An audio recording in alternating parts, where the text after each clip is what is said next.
Yes, yes.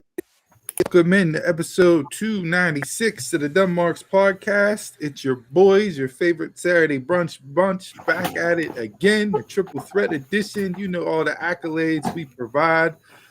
Welcome in to Championship Housing. Okay. It's a beautiful, beautiful day out here in the Berg. Clear skies, not a cloud out there. Jason, that yard work better be done. You had all week to do it. You can't be slacking. You got to get that shit done. Not today. Okay. I got to do some testing. Not today. Unbelievable. It's supposed to rain later tonight. Child free weekend. I'm gonna enjoy myself. Child free weekend. The kid's not even yours, and you talk about child free weekend. On Father's Day weekend, nonetheless. Look at you out here just.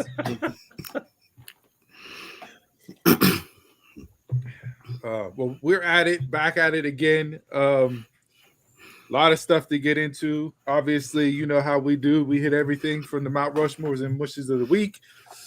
Next weekend is going to be huge and loaded with just predictions. I don't even think we need to do Mount Rushmore and Mush next week. We can just predict all 4 cards from next weekend. Like, that's literally going to be the show because we're not going to have time to get anything else in. We can probably slide in Mount Rushmore and Mushes as we give our predictions because I don't know how or when people are going to find time to consume everything that is upcoming.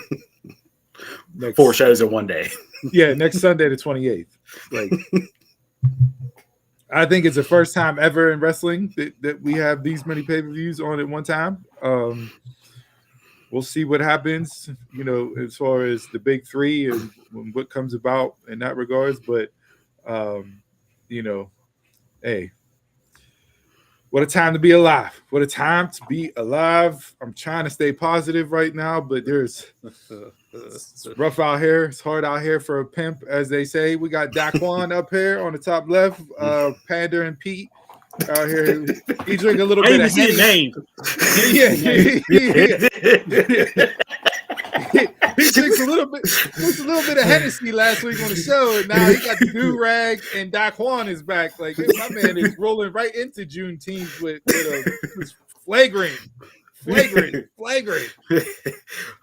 Whole week. I just been listening to nothing but Pac and Biggie. When's the last time you had braids? A long time ago. Braids. I still have a do-rag. Braids. At all. Like me having a hairbrush. And he got a crisp white tee. You know there's some long jorts on with Timbs unlaced sitting there. Put his sketches away and pull his Jordans back out. He went and bought a pack of Newports just because. Just to sit on the mantle. I can do Sit that on stuff. Sit on it, menthol.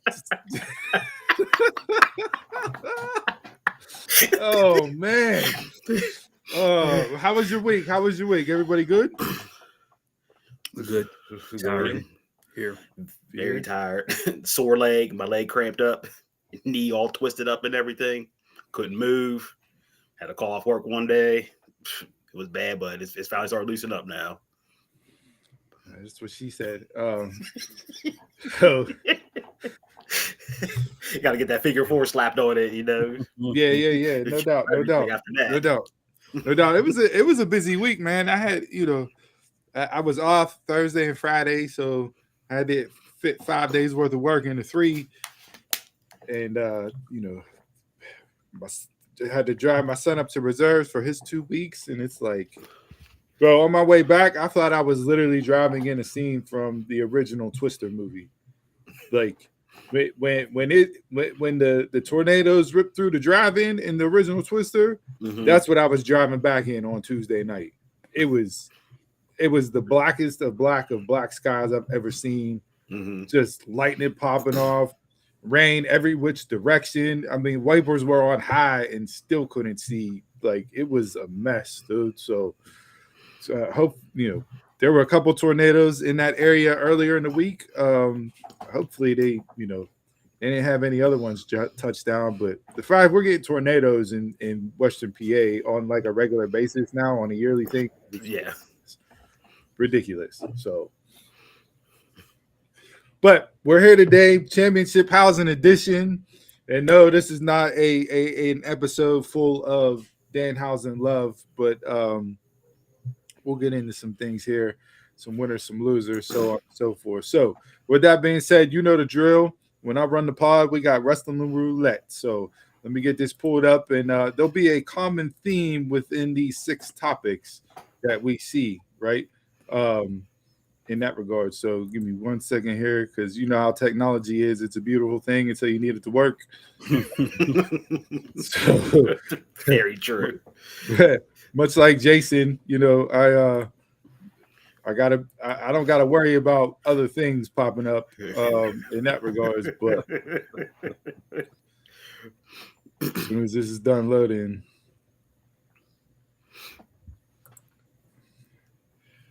all right. So we got wrestling roulette this week. 6 topics, you know the drill. So we'll go through them. Topic 1 is Tessa B. Topic 2 is Sammy C. Topic 3 is Tommy D. Topic 4 is Nick N. Topic 5 is Road Dog. And then topic 6 is Tia Nada Business. Okay. So as you can see, this whole wrestling roulette wheel is loaded up with TNA. Right? And there is so much going on with TNA right now. And I know some Indians don't care. You know, it is what it is, blah, blah, blah, blah, blah. But I think the main thing here is that so much to unpack. So I didn't even want to put other topics on the wrestling roulette wheel. Yeah. They were in the news all week. All week, especially with Slammiversary coming up next weekend, the quote unquote, their second biggest show of the year. A lot of changes. So I'm just going to roll around and give you the context, color, and background, and then we can dive into each one of these wherever you guys see fit moving forward, right? So Tessa Blanchard, I think she was the one that kind of kicked off the news week for TNA this week, giving an interview with CMLL and stated kind of her reasons for why she asked for her release from TNA.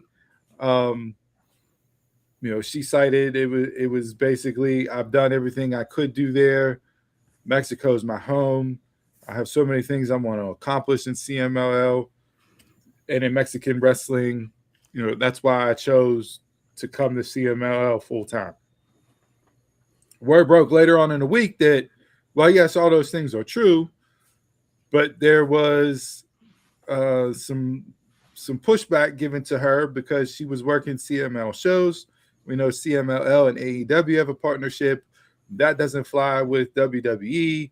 So it was kind of a, hey, are you going to be TNA or are you going to be CMLL? I think Tessa initially went to TNA with the hopes of getting to WWE. If WWE wanted her, they would have grabbed her by now. So would have been grabbed her. Yeah. So she left out the door. CMLL, here you go. From a talent perspective, Tessa, given everything that's going on with her personally, but from bell to bell, in ring wise, to me, she's on a short list of women that you can put up there and argue bell to bell, wrestling wise, is not top 5 in the world from what she can do in ring. Taking it outside of the character stuff, the issues and all that, but just bell to bell between the ropes. Very hard pressed to find, 5 women that you would take in a pure wrestling sense over Tessa Blanchard, right? Mm-hmm. So later on in the news week, Tommy Dreamer.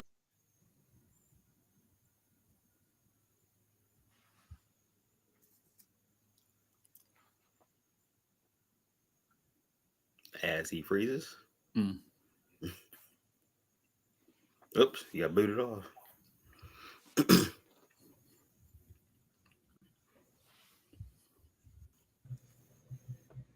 Here we go. There's not a cloud in the sky in this goddamn Wi-Fi. Like you said, technology. Yeah, don't get me started on Xfinity right now, bro. But Tommy Dreamer busted open. Talks about him leaving the company. Very emotional. Been there for, I want to say, a decade at this point, if not a little longer. This fucking guy, get him off the screen. Mo Jobs, Mo money, Mo problems. This guy, I'm too good to come on a podcast anymore, but I'll chime in whenever Steve has technological difficulties. Thanks, Chris. Appreciate you. Mark. But Tommy Dreamer out. Sammy Callahan later goes on Busted Open and said, Dreamer leaves. He's thinking, okay, now I'm going to get added to creative. People in the back, wrestlers, talent, lobbying, saying Sammy should be on creative. Sammy should be on creative in addition to his other duties.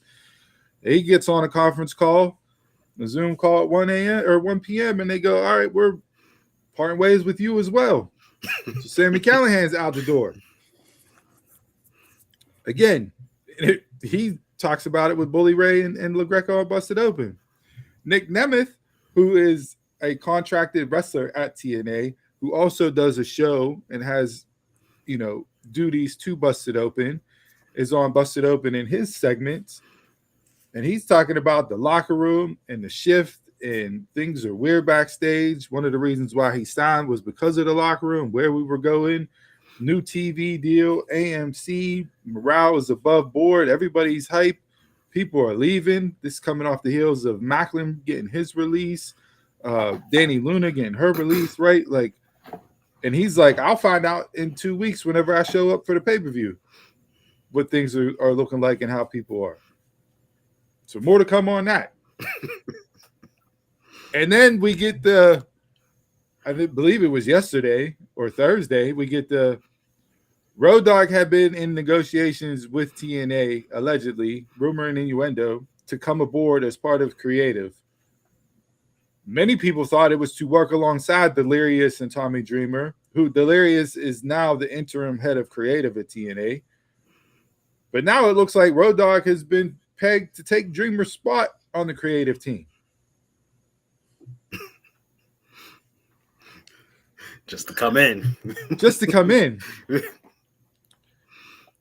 And then we get Bischoff talking about TNA and Bischoff saying, hey, listen, you there was so much buzz and hype around TNA. Oh, new TV deal, good market, hot company, working with WWE. Sales are through the roof. Venues are filled out. And now it's back to, 1,200 seat arenas, if that. Your ratings have continuously dropped since you got on AMC. Two of your top talents that are still signed. One has a contract coming up in July, and he's your champion, Mike Santana. The other one, Leon Slater, who knows when his actual deal is up, but all things point to him going to WWE. Both guys going to WWE. And now there's word coming out that a lot of talent that have requested their release is because they're getting per night deals offered to them. Not contracts, per night deals. To enhance the profitability of the company. Wow. With all these signs are circling, and Bischoff is like, hey, this doesn't mean that they're setting up for sale to WWE, but from a business standpoint, it looks like you're setting up for a sale because you're getting rid of all your expenditures and your expenses to show you being the most profitable that you are or have been, which will lead to you getting a sale, much like AAA before they were bought by WWE. So, I bring all that color and context together to you guys to say, what the TNA? What the TNA? Like, is this truly the end of the road for the company that's never dies, has more than 9 lives, everything. Like, what has happened over these last 3 years? And 2 years. You go from being so hot, bringing the letters TNA back, rebranding, D'Amour's in charge, hell of a promo to kick off the TNA era back, company sky high. Guess what? D'Amour, you're out. What? Now we slide in. We're still driving ratings. They come here to Pittsburgh. We go. Enjoy the show. Great time. Have a blast. Vibes were up. Energy's up. Quality starts to shift. Then you get that weird period where they're off TV for how long before the AMC drop. Mm-hmm. And now it's just been a snowball downhill shit. So where are we? Where do we go? How do we fix it? Do we fix it? Like, with thoughts, takes. Give me something with all of that I just unloaded on you guys. Pause. did I see Trey Miguel re-signed? Miguel did re-sign. That yes.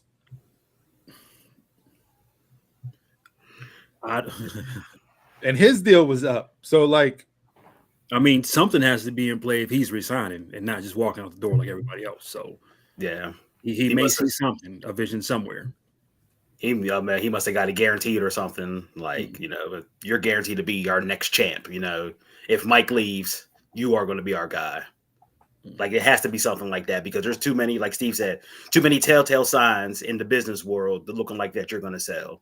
Mm-hmm. If you're getting rid of a lot of people all at one time, especially like Dreamer, Callahan, who've been there forever, and just to bring in Road Dogg, Road Dogg is probably guiding the ship to WWE.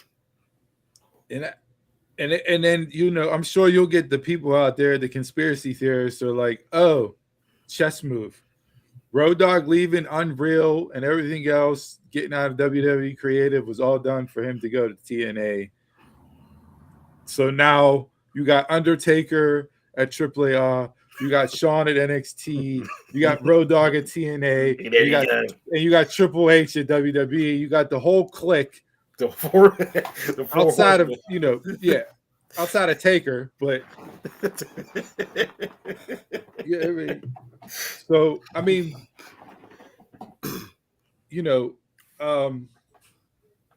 Sammy Callahan was talking about money and that, and Matt Hardy on his podcast came out and quote said, so financially TNA is okay.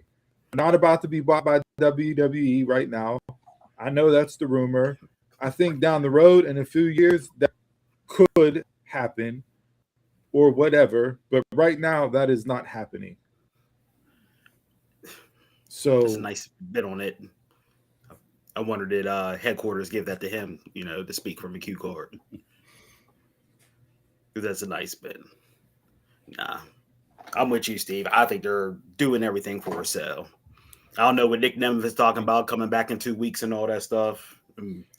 Must be talking about after Slammiversary and seeing how everything is. But yeah, showing up because like they're not in taping mode. Like they'll do Slammiversary and then they'll tape TV, right? Tape for a while. Okay. Yeah, so like they'll do the pay-per-view and then they'll tape. So those guys aren't around each other. Yeah. To get what the vibes are like. I'm sure they're talking and calling and texting and everything else, right? But when you look roster wise and what's going on, like you have, and this is just the shakeout for the company for what it is right now, right? Like you have 4 actual tag teams in your men's division. 3 of them are set for a ladder match at Slammiversary. You got the Hardys, you got the Righteous, and the System. Outside of that, you got Hotch and what's his name as part of Order 4 with Ali. But that's it for your tag team division. You got your heavyweight title picture. You got Santana, and then outside of that, who else do you have? Moose, Nemeth, because he got that Nemeth, shot who's getting still. the shot. Kazarian, Eric Young, EC3, like, It's time to Yeah. start moving people up, not individual. Yeah, like putting Slater. new faces in. Nemeth would be a good new face, but you need younger talent. Your X division is arguably your deepest from a men's perspective, Yeah. but that also is clogged up by the international title that Ali holds. Mm-hmm. So you're splitting that division in two because a lot of those guys are going to be working for those two belts. Mm-hmm. That's your Trey Miguel, your Leon Slater, Cedric. Ricky Sosa, Cedric, Ali, right? Like, again, not that deep from a talent perspective. Not saying that those talents aren't good, but I'm just talking about numbers and depth, right? Yeah. Like, still. And then you go over to the women's side of things, and it's like, this may be the weakest knockouts division TNA has ever had. Slim pickings. Mm-hmm. And they weren't using Tessa to begin with. Yeah, they bought her in Correct. for the Jordan stuff, and then that was it. Really. And so you got Lin Ling Yi and Zaya Brookside facing off at Slammiversary. You got Rosemary and Ali, who's messing with the Elegance brand. Those are the only two women's tag teams you have, and there's women tag team titles. Like, again, what are we doing? Yeah. Would you see a sale as a bad thing?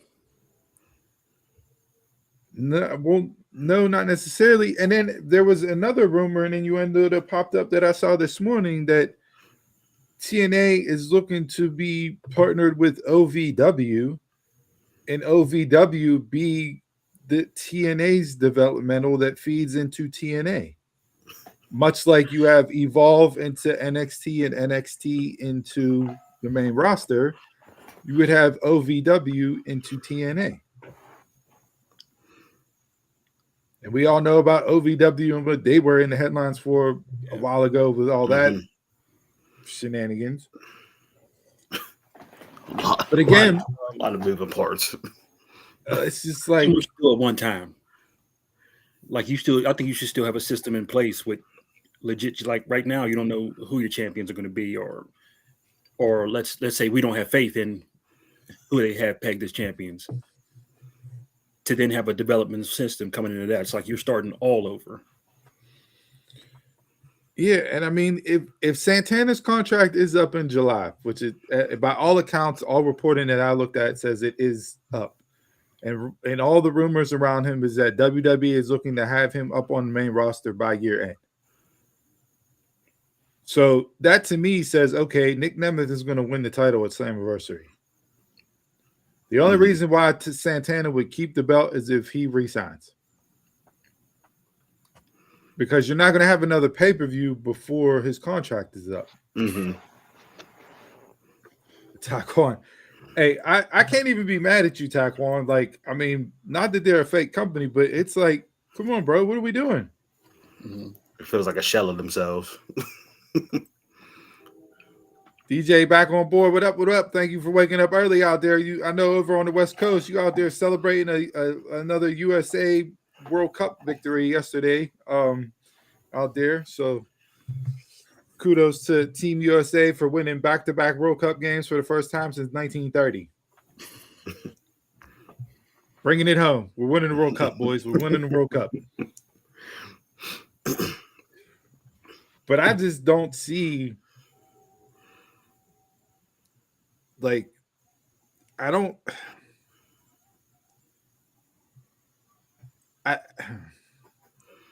I think WWE eventually buys TNA? Yes. If if TNA is going to be bought, WWE is the only ones that are going to acquire. I don't see Tony Khan swooping in and buying it up just because to throw poke the bear that is WWE by him buying that up. That's not going to come about. I mean, he can't even run ROH right now. Yeah, so I wouldn't put that on me. I wouldn't put that on my plate. I don't know. maybe by next summer, because I don't see no good in it at all. Like I haven't watched TNA since we watched that pay-per-view Rebellion. There hasn't been a need for it. Yes. Like you're coming into Slammiversary and you want to get like nobody's talking about Slammiversary. Everybody's talking about all of this stuff that you see on your screen. Mm-hmm. Oh, but let's drop Amazing Red is coming back. Okay, that's what that was. Yeah, you tease it and then spoil it by saying Amazing Red will return at Slammiversary. Of course. Whoa. We're not taking that East Coast slander out here. All right, DJ? Pause for the cause there. But, like, Slammiversary is not being thought of as Slammiversary. You have no hype. You're a week away. And there's nothing. No buzz. No.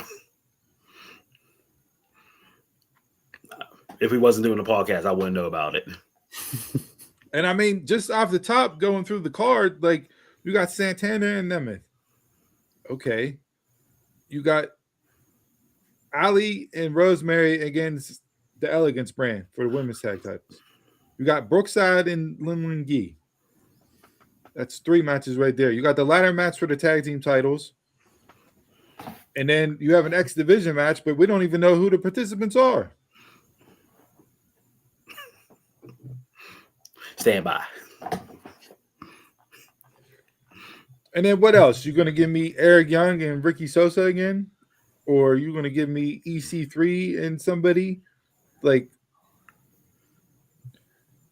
I just, it's like, bro, why am I'm not tuning into your show. There's no reason for it. Mm-hmm.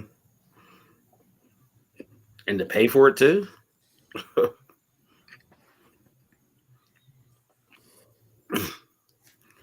Now, Meltzer said as far as Road Dogg coming in, he thinks Road Dogg's booking style, because he books on the fundamentals of wrestling and his ability to work with talent and like, because there was never anything bad said about talent's relationship with Road Dogg, right? We just saw some things in Unreal that made him look like, oh, in a bad light. But even JBL talked about that with Conrad. Like, Road Dogg is one of the best minds in pro wrestling. And it's coming from JBL, not from me, right? And he's like, yeah, you saw a clip in Unreal whenever he says, I don't know. Well, he didn't have time to think through and give you an answer as far as what you would do. Like, sometimes I don't know is okay. Like, there's plenty of times at work whenever I say I don't know, and then I think about it or go somewhere else to ask questions, whatever the case may be, and I come back with an answer because of the information I was able to get just on the spot. It's okay to say I don't know at times. But, that was made out to be like he's just this incompetent person from a wrestling business, from a creative sense. So, I mean, listen, if Tommy Dreamer's out and Delirious is still there, give me Road Dogg over Delirious any day of the week, twice on Sunday from a booking perspective.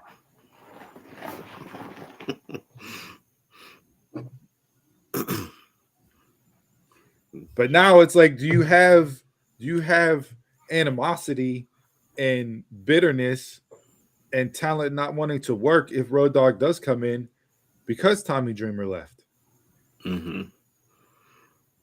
And because of the relationship and the bunker mentality and being there for a decade plus and everything that was over that time span. Like, we talk about Dreamer as being the heart and soul of ECW. Well, in a lot of ways, he was the heart and soul of TNA.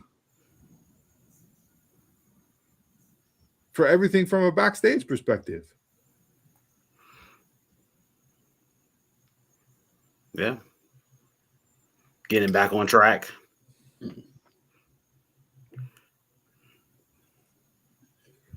So, I don't know. Jay, you look like you were going to say something there. No, I was just like wondering, like when they say mutually, what does that mean?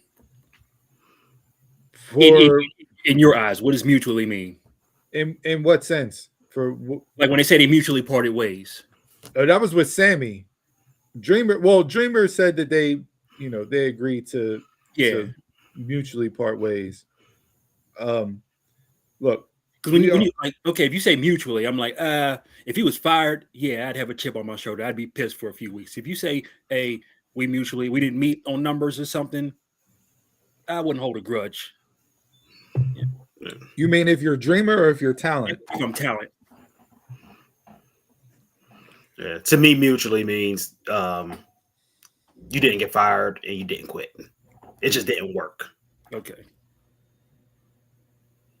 I just wonder what that meant in business jargon. Like, we'll say mutually, but you know. I mean, at the end of the day, it's just like when you mutually break up with somebody. No, there's one person that wanted to move on.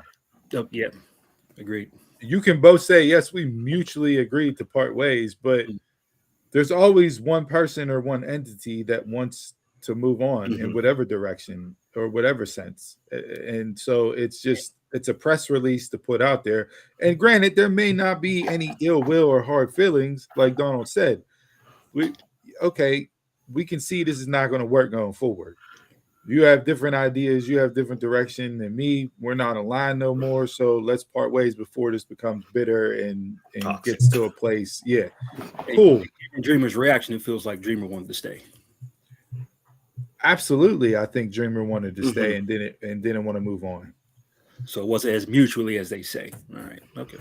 Yeah.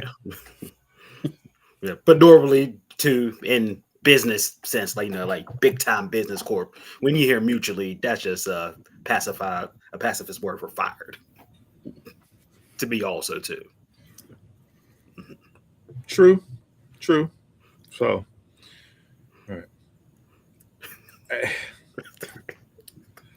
Tea and awful, like Chris used to say. Anything else on TNA? Nope. All right, so that was Wrestling Roulette this week. Like I said, a lot to get into there with TNA unpack. 35 minutes in. Taquan, listen, bro. If we don't come on this podcast and talk about it, then we're not doing what we're supposed to do. We're not these other shows and these other marks that just get on and talk about one entity in glaze for glazing's sake, just so we can drive numbers and everything else. No, we're going to give it to you all. We're giving you everything across the board in the world of pro wrestling. Doesn't matter. So when stuff comes up, we're going to talk about it. So with that being said, let's jump into these Mount Rushmores and mushes this week.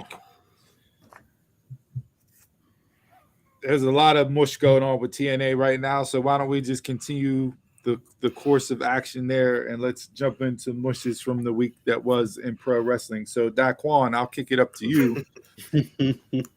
What was your mush this week? Man, the biggest mush was I can't believe King Mabel won the King of the Ring. Oh, damn, I forgot that was 94. Sorry. I got to get back into this year. That title fight yesterday between Cody and Gunther with Sammy, what a convoluted mess. Like, you had to do all that just to get to a triple threat. Yeah. Again, like we put up with Steve, which said, what are we doing? What are we doing? That was a waste of a 25-minute, half-hour segment with everything that went on. Commercial free. Yeah, I was like, can we get a break? I was completely dumbfounded on that whole segment. I found myself watching Brazil and Haiti more than what was going on. Turn it back on, and it's still going. I have no words. It was the booking. Who's the heel? Come on.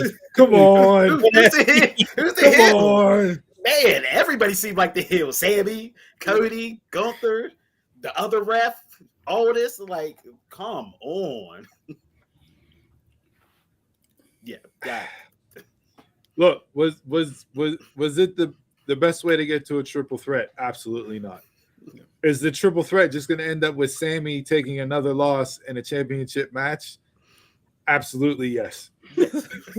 1000% yes. Sammy will be eating the pin. There's no question about that. It's just whether or not Cody or Gunther pins him to either stay champ or become champ.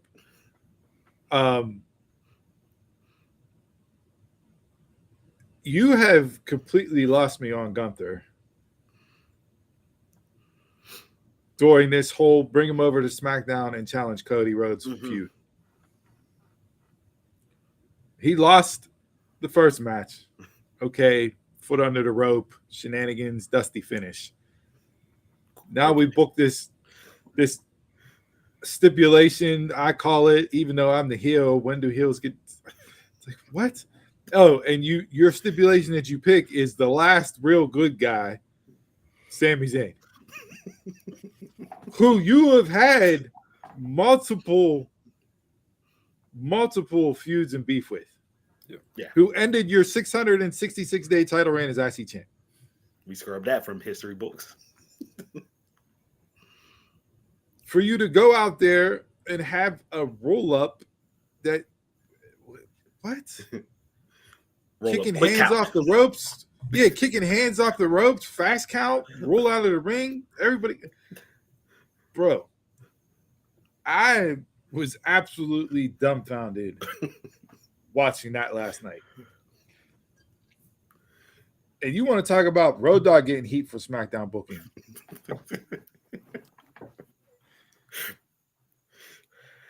To Cody running back out there. No. Get another ref. We're restarting the match. QB1. Restarting the match. It's not over till I say it's over. For Sammy to hit a Luva kick and then knock both men out with the title, and we get a disqualification, roll out the ring. To go backstage again with Gunther saying, "You screwed me again, Aldis. You better find another way for me to get a title shot." Yeah, you screwed me twice, Nick. They kind of lost me when he's a I'll sue guy.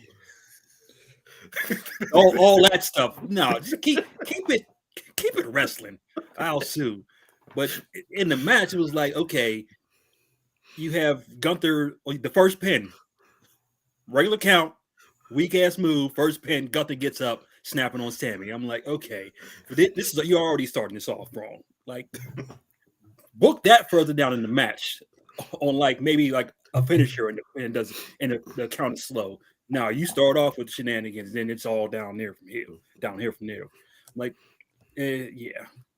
Then you're in the back and you attack Sammy again. Why? Just walk out and have your match. Sammy has no say. Aldis has to say. The match is restarted. Let me throw Sammy across the table, and I'm like, here we go. Okay, it's gonna be some bullshit. Coming back out.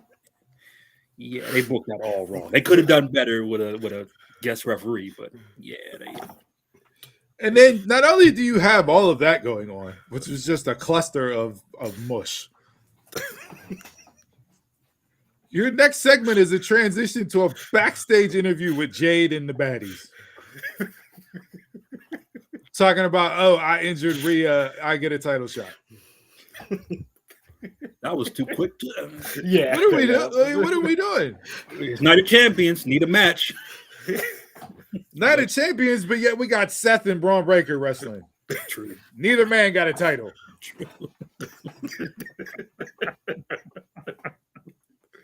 Night of Champions, but you put you That's on the pre-show. You had Priest and R-Truth defending last night on SmackDown. Don't put that on Night of Champions.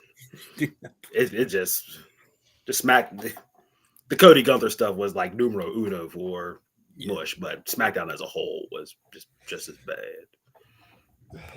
It makes my head hurt. It's just as bad. And the crowd too. The crowd was awful last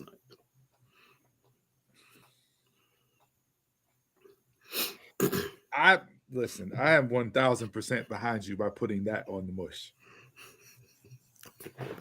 That was in my trifecta of mushes this week. That was Yeah, Taquan, you're absolutely right. They don't mean anything. It's like, why? Forbidden Door is not Forbidden Door. Night of Champions is not Night of Champions. Just like Battle of the Belts was not Battle of the Belts.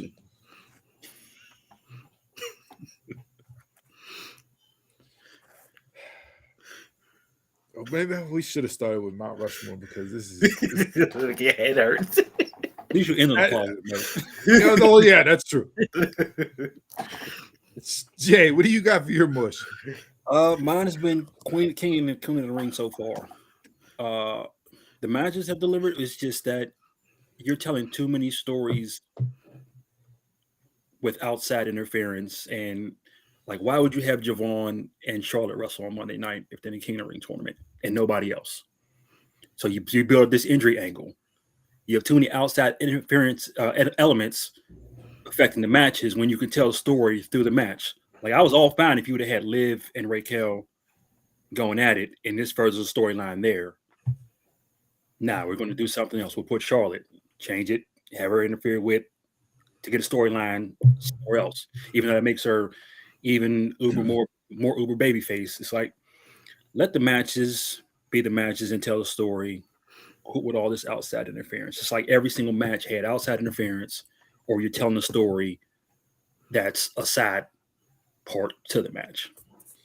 And not only that, when you look now, it's like, all right, well, you got what? Jay and Oba. Yeah. Yeah. So what does that mean? And he called out, why would you call out Brock on Monday? 2 weeks in a row, he called him out. Yep. There you go. Now you know what that. Yep. I don't mind if you get Cody and Jay. There's story there. I don't care. But don't fuck up all this stuff with outside interference. And the women's, I don't like.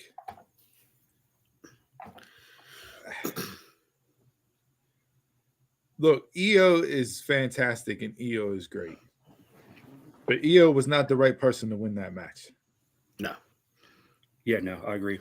No. Mm-mm. It didn't fit the story. No, not at all. It didn't fit the story. So again, you're recycling the same people, but you talk about building and elevating people, and this is not a shot at Io, but you have the depth and talent to do something different, to see can so and so carry something. Yes. Well, you're never going to know because you're never going to pull the trigger. You just keep planting seeds. Mm-hmm. And especially with the women's world title being vacant, you don't have to beat Rhea for it. It's just there. We saw Io. So now does the Queen of the Ring now become the de facto? Whoever wins is your women's champ. Did they vacate it? I mean, they pulled Rhea off posters and everything else, so they're still trying to see when and if she's going to be able to go, which again has caused them to change booking, much like injuries going into WrestleMania affected the card. This has affected their plans throughout the summer going into SummerSlam with Rhea getting hurt. So would you have actually done Liv versus Rhea in the finals at SummerSlam? Maybe. But now it's like, okay, what do you do now? Do you have Rhea relinquish and just go get healthy? It is what it is. Mm-hmm. Or do you not put the title on? So when this winter, you hope to face Rhea at SummerSlam, but what if Rhea is not cleared to wrestle at SummerSlam? Yeah. Then you don't have a women's championship match because the Queen of the Ring was supposed to be a title match at SummerSlam. You're only Io has to win. Because if Io wins, there's a story with her and Rhea, or you just run it back with her and Liv. I beat you once, I can beat you again. That's the only safe option. Io has to win. So do you have Liv and Io at SummerSlam and winner gets the women's championship? So Liv's still going for 2 belts, even though it's a vacant title and not champion versus champion? What is it? I said if you have Liv and Io, Yeah. like, do you if Rhea's not clear, like, what do you do with the because the Queen of the Ring's supposed to get the title shot at SummerSlam, Yeah. right? So she'll take on. That's what I was saying. If I beat you once, I can beat you again. She'll take on Liv. She'll take For on Liv Liv's again. title. Yeah. For her title. She could. So Yeah. If it's Io, the safe option, she can face Rhea if Rhea's healthy, or run it back with Liv because I already beat you. That's your safest option, and just not have the women's title Just so Rhea's title is not on the card at all. It's a mess. 30-man over top battle royal.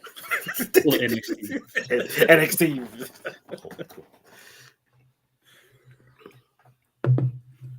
But I mean, you're almost guaranteed to get Lesnar to cost Oba. Yes. Yeah.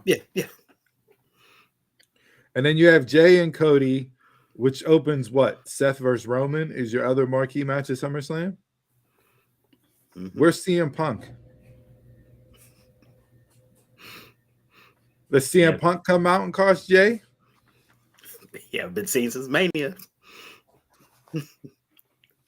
Do Orton come cost Jay? I ain't done with Cody yet. It's not. It's not good right now. It's not. It's not. You want to surprise me? Have Jay go for go at Roman. It's too early. That way you know he won't win. It did. Was Jay working face yesterday?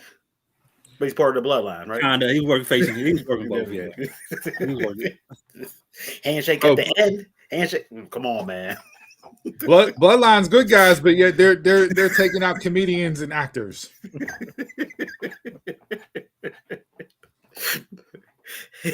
Getting in GM's faces.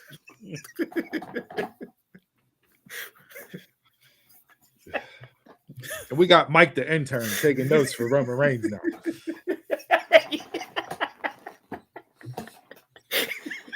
Hey, Mike. That's Santana you're talking about. He went from a wise man to having an intern running the playbook himself. Hey, Mike, pull out that notes app. I want all green M&Ms in the locker room. What are we doing?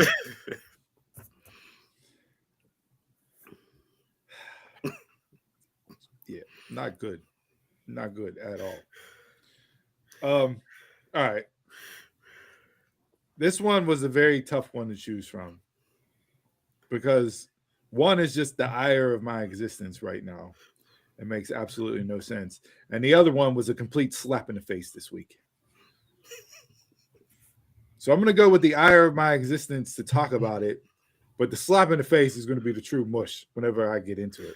So the ire in the vein of my existence right now, and we talk about just absolute ass booking with Cody and Gunther. AEW. I knew it was coming. AEW with this 12-man cage match, Briscoe versus MJF. Wednesday night, the card announcement for AEW had two graphics for this. It had Briscoe and MJF with their face-to-face, and then it was their team announcement. So that's what you're leading with two graphics for the same segment to get me invested to watch the show. So then you have MJF come out, and best team money can buy is an all-stars of Don Callis family. Yeah. You have the whole roster. Yes. And granted, 90% of the roster is on the Don Callis family. And it's all the little guys. But your team consists of Kyle Fletcher, Okada, Kevin Knight, Andrade, and what? Jake Doyle. Those are your 5 plus MJF is 6. Andrade's pissed because he's supposed to be getting a title shot against MJF. Just writes itself. Kyle Fletcher is supposed to be eyeing Kevin Knight's TNT title, and Kevin Knight wants a shot at MJF as well. Just writes itself. So can the heels get along, brother? Sprinkle that hot sauce on it. Have we had a heel? Can the heels get along now? No. It's normally the baby faces that are can they coexist. But now you run the conglomeration out there because that's all Mark. So this 6-man, 12-man cage match is literally the conglomeration versus Don Callis family with MJF added in. And on top of that, what do you do for your main event of Dynamite? You run a 10-man tag with those two teams. Yeah. So you're giving me the match that is the headline to your pay-per-view for a number one contendership. If Mark Briscoe's team wins, you give me the match on Dynamite the week before the pay-per-view. The only thing that's going to change is the cage. And the captains are going to be in the ring. Whenever I was watching it, I was like, I thought this was supposed to be the pay-per-view match. I was like, why is everybody fighting now? What are we doing? Oh, yeah, let's add Darby Allin back in there, too. And now Darby's the champion for Mark Briscoe. Like, yeah, if I can do it and be the underdog, you can too, Mark. What?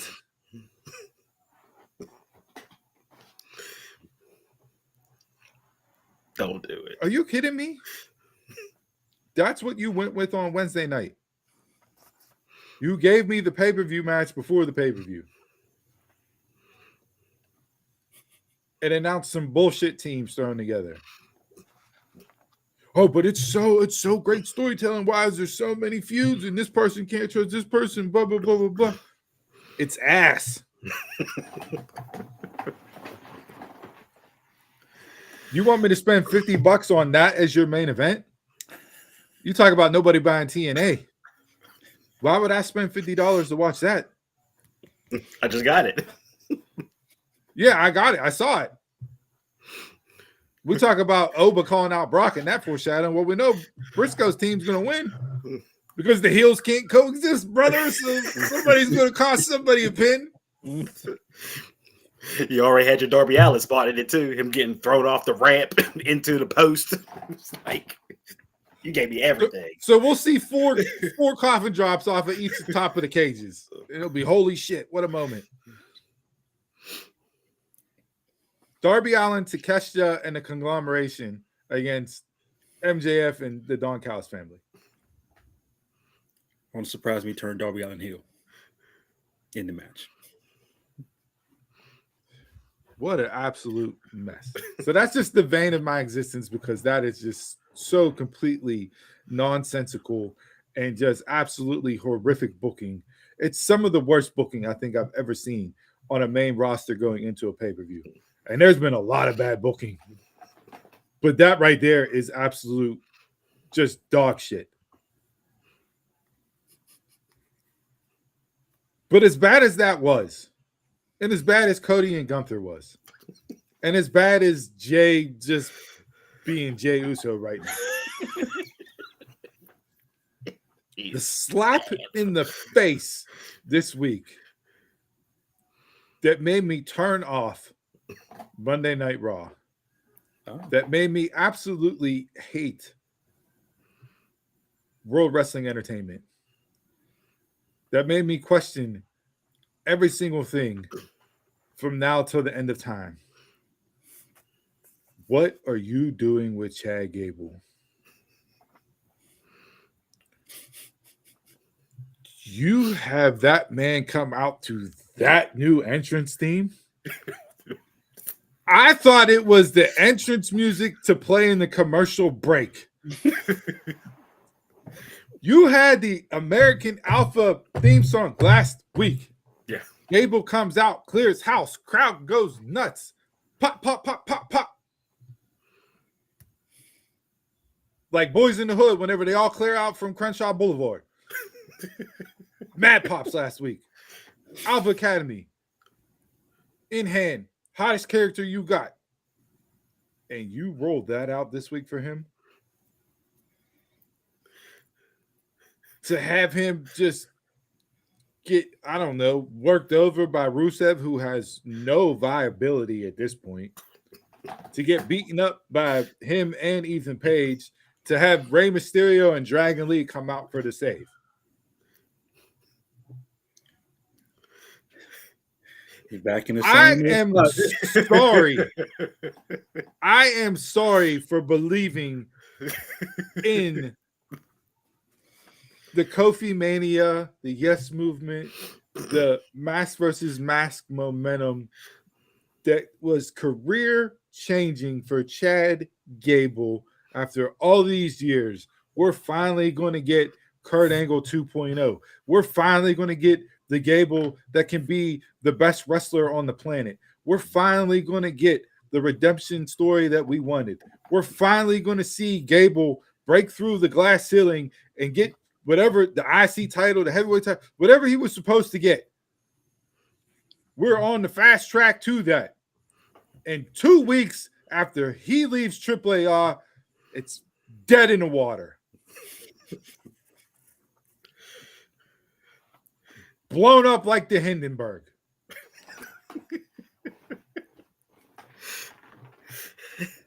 Thank you.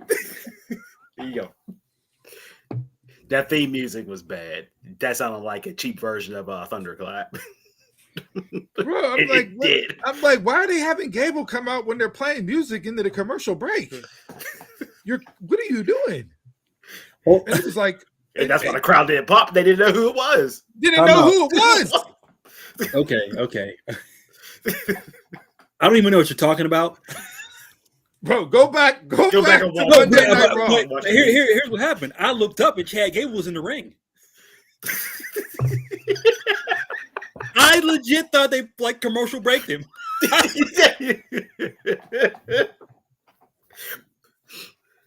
No, that's his new entrance music. That's new entrance. Like I said, that's why there was no pop. They didn't know who it was. I legit looked up and Chad Gable was in the ring, and I was like, okay, this is happening. I did not know he had an entrance. Even when he was in the ring, there still wasn't a reaction because they were waiting for, like, everybody in the arena thought that was commercial break music.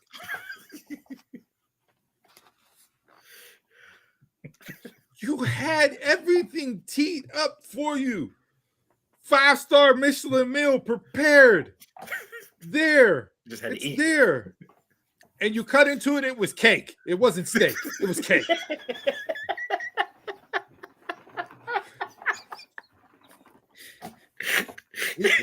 You got fooled by cake.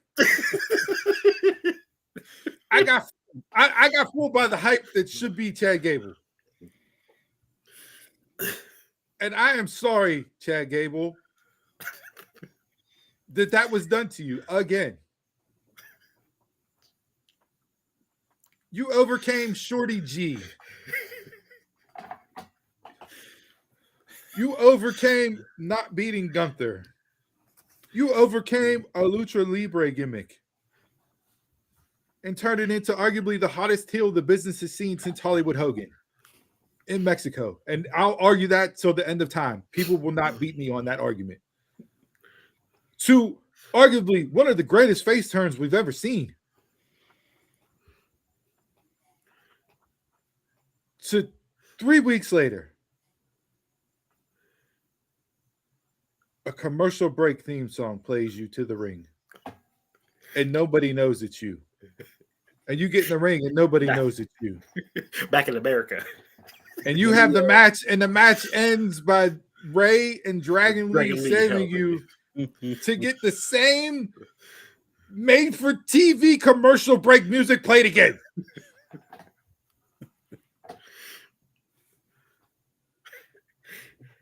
Can I pull a Steve real quick?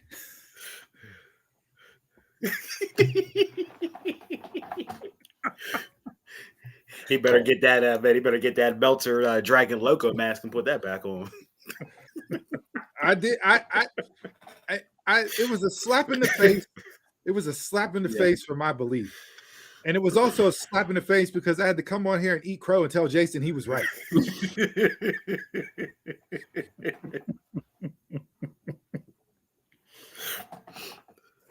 Look, we all had hopes, man. Yeah. Had the American Alpha music. It was there.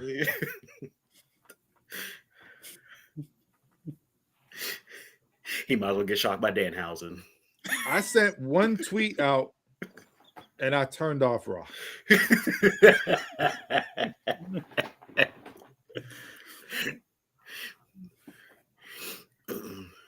I saw that and was done.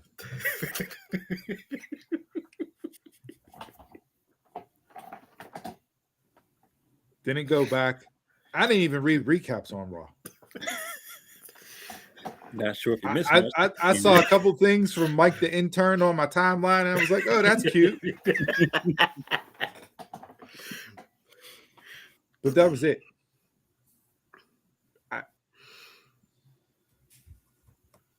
You lost me.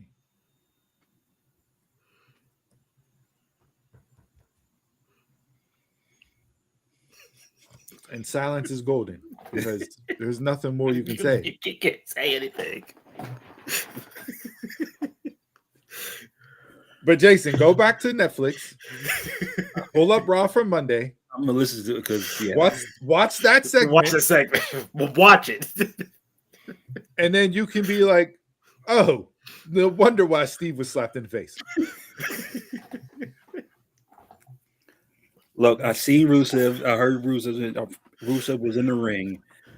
Looked on my phone. Looked up. Chad Gable was in the ring. I don't know if they went to commercial break, then played Gable in or nothing. I just looked up. Gable was in the ring. No, Gable had a I heard full the whole entrance. time. He had a full entrance. He did. Absolutely terrible. Roman said, "No pop."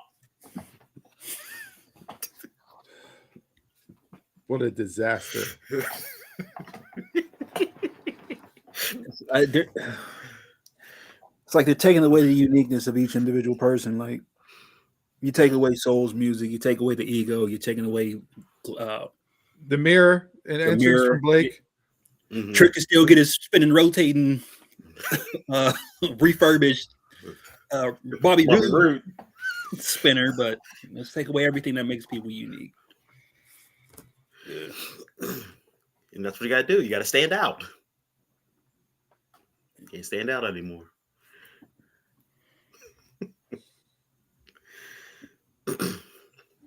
All right. Those are our Mount Rushmores and Mushes of the Week. Head on over to the Dunmarks Pod on all social media platforms. Let us know what was your Mount Rushmore and Mush of the Week this week. The road that was pro wrestling. Gentlemen, any quick hitters before we get up and out of here? Did we do Rushmores? Oh, no, we didn't even do Rushmores, huh? Fuck, I'm closing the show off of that. That's how bad it was. Go ahead, Mount Rushmore's. My bad. Told you my fucking head hurts. I had a 1A, 1B. My 1B, Danhausen, what he's doing with Kid and the Miz is 100% entertainment. And when he was doing it with Matt Cardona, when he was like woo woo woo and all that stuff, hilarious. But my 1A is Jacob Fatu. I mean, the terror that he was on Monday was amazing. I just loved everything that he was doing, even though it was at the commands of Roman. Still, what he was doing, he's standing out from the bloodline. I'm only following you, Roman. Yeah. Less mic time, more action. That's what we need from the guy. Danhausen, I mean, they were quick to get the New York Nickhausen Championship Hausen stuff out there. They ran a freaking 3-minute vignette on it on freaking Raw, touting the history of Danhausen uncursing the Knicks. Not only that, he uncursed the Carolina Hurricanes, and they won the NHL Stanley Cup, so he's 2 for 2 with championship Hausens. MSG, Saturday's main event, it's going to be a Danhausen Championship Celebration with Jalen Brunshausen and the rest of the New York Nickhausens. So just be ready to carry that parade housing over from Thursday into Saturday night's main event because, yeah, it's going to be insane. But, when is that, next week? Is it? No, not next week. Next week is Next week's not night champion. Yeah, July.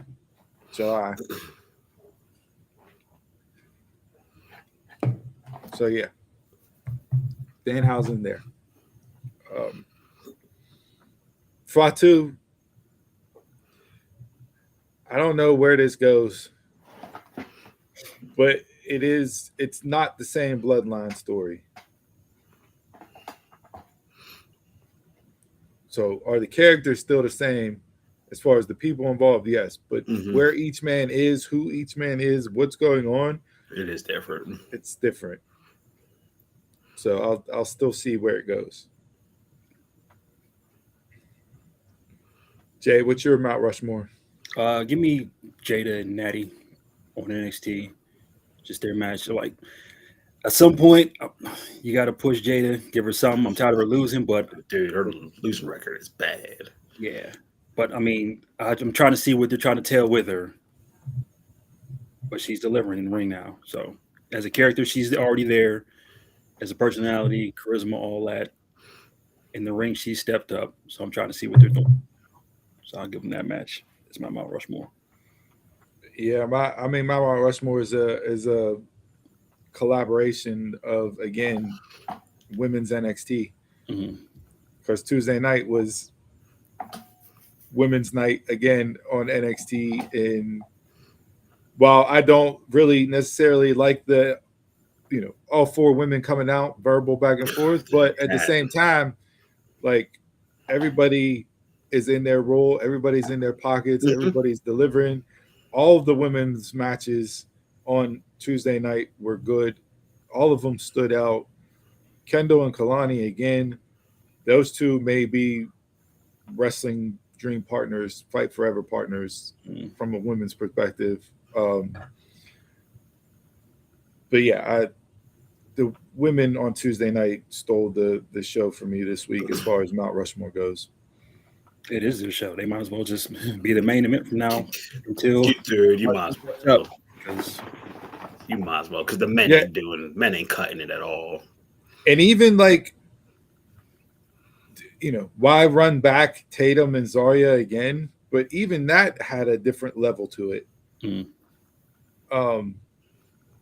In that regards, the speed title stuff I even enjoyed with Ariana, like Thea Hale, please don't try shotgunning a beer ever again, though. Not do that. What? I mean, what'd you think about the faction with Natty, Nikita, and Petrovic? Again, it's odd pairing. From a style, I get it. But Nikita's style doesn't match her character. Right. Like, she's a fighter, but she comes out as the comedic act. So she comes out in costume. She comes out in costume like Donald playing a character. What he's doing right now.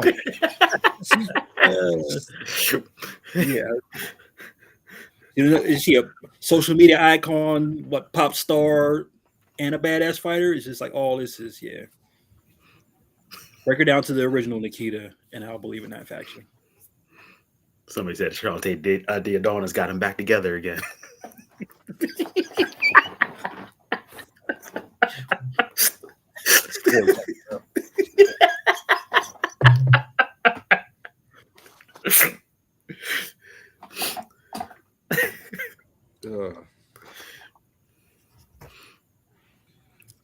There's a lot of booking sense that made Jada losing again made no sense. We talked about Cody and Gunther making no sense. AEW making no sense. Gable making no sense. Ospreay and Swerve promo, that face-to-face made no sense. Swerve's out there talking about Will's as the morale police, and you are the most villainous person in AEW. Who are you questioning morals?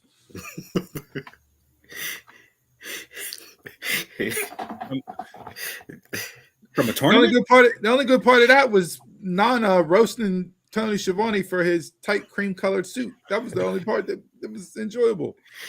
Kenny came out for a squash match against Nice. It did a face off with, Saber and his guy. Yeah. So will tonight's booking be on your Mount Rushmore?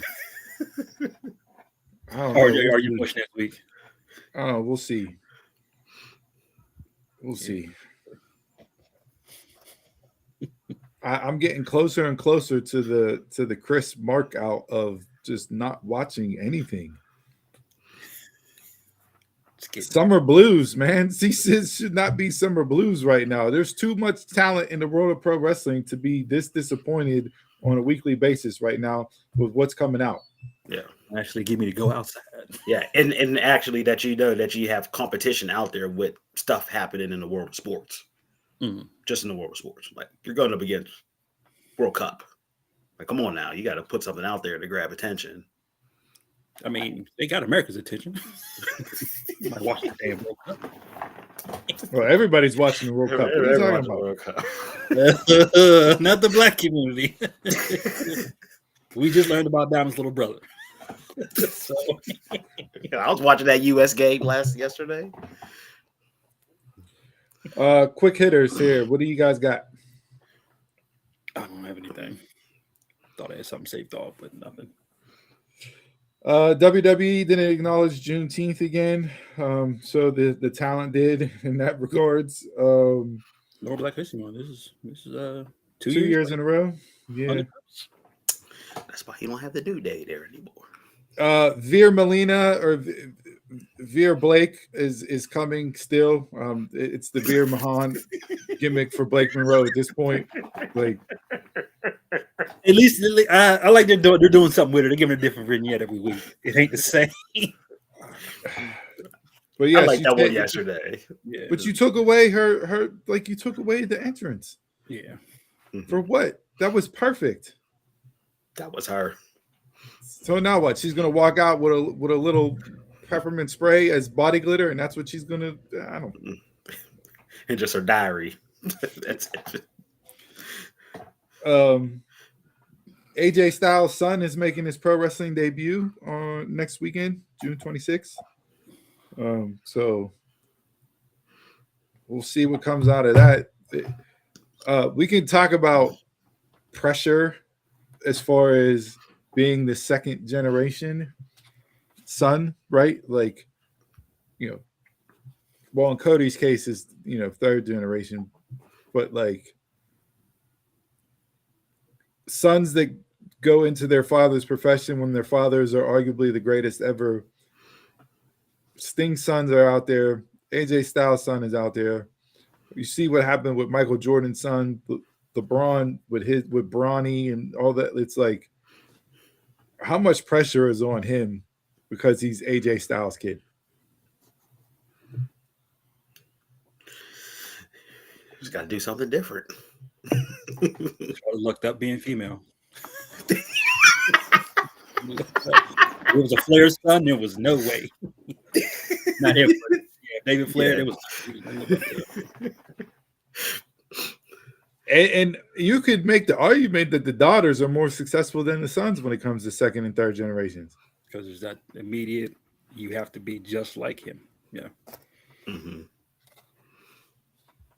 So we'll see what happens from the Phenomenal Sons debut and where that goes. But other than that, I don't have the ring, so she might surpass Santino. Might already have. All right. Anybody got anything else? Nope. Quick hitter wise. All right. That's episode 296 of the Dunmarks Podcast, Championhausen. Thank you for tuning in and rocking with us each and every single Saturday as we go live at 11 a.m. Eastern Standard Time. Follow along on YouTube, Facebook, and Twitch. Head on over to all social media platforms at Dunmarks Pod. Like, subscribe, follow, keep up to date, interact. We love the engagement. You know how we give you every single week Mount Rushmore's Mushes in a Week. Email the show at dunmarkspod@gmail.com. We're always up for constructive criticism, see what we can do better to continue to improve this experience for you guys on a week in and week out basis. Lastly, head on over to www.dumbmarkspod.com for all our affiliate links, Surfshark, WWE, Pro Wrestling Tees. Order some merch. We'll give you a live shout out on air. As we wind down here with this week's episode, anything else from you guys? Nope. All right. Well, tomorrow is Father's Day. So shout out to all the dads out there. Dads, single dads, stepdads, granddads being dads again because of sons that aren't stepping up as dads, whatever the case may be. Shout out to all you fathers out there for celebration. And my quote of the week this week is in regards to Father's Day itself. A good father is one of the most unsung, unpraised, unnoticed, and yet one of the most valuable assets in our society. A good father is one of the most unsung, unpraised, unnoticed, and yet one of the most valuable assets in our society. So, with that being said, enjoy your day, fellas. And until next time, y'all can catch us around the way.